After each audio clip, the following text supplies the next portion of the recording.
Excavator দিয়ে গুড়িয়ে দেওয়া হচ্ছে অবৈধভাবে গড়ে তোলা গ্লাস কারখানা। করতোয়া নদীর একাংশ ভরাট করে এই কারখানা গড়ে তুলেছিল টিএমএসএস এর অঙ্গ প্রতিষ্ঠান বিসিএল গ্রুপ।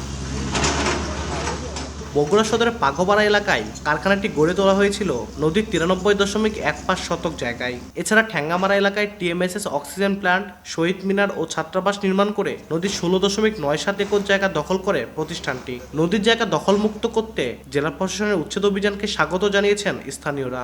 আওয়ামী লীগ সরকার ছিল তখন থেকে কিন্তু এই বিল্ডিংটা হয়ে যাচ্ছিল, তখন কিন্তু মানা করেনি কেউ। গ্লাস ফ্যাক্টরি টিএমএস থেকে দেওয়া হয়েছে, উনি কিভাবে দিয়েছে আমরা জানি না। অবৈধ স্থাপনাগুলো প্রশাসনের লোকদের এটা ভেঙে দেওয়া হচ্ছে, তো এটা আগের মতো নদী হলেই সবচাইতে এলাকাবাসীর জন্য মনে হয় সুবিধা হবে। তবে নদীর জায়গা দখলের অভিযোগ অস্বীকার করে টিএমএসএস ও বিসিএল কর্তৃপক্ষ।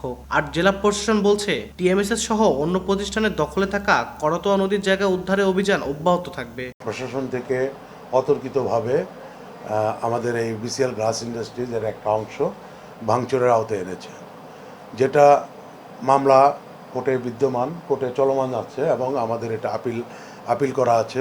আদালতের কোনো নিষেধাজ্ঞা নেই, যার কারণে আমরা আমাদের উচ্ছেদ অভিযান পরিচালনা করছি এবং নদীকে আমরা দখলমুক্ত করব এবং একইভাবে করতোয়া নদীর তীর ঘেঁষে যে সকল অবৈধ স্থাপনা রয়েছে, শুধু টিএমএসএস না, যত স্থাপনা রয়েছে সবগুলাই আমরা অপসারণ করব। করতোয়া নদীর এমন দখল নিয়ে গত বছরের ডিসেম্বরে প্রতিবেদন প্রচার হয় সময় সংবাদে।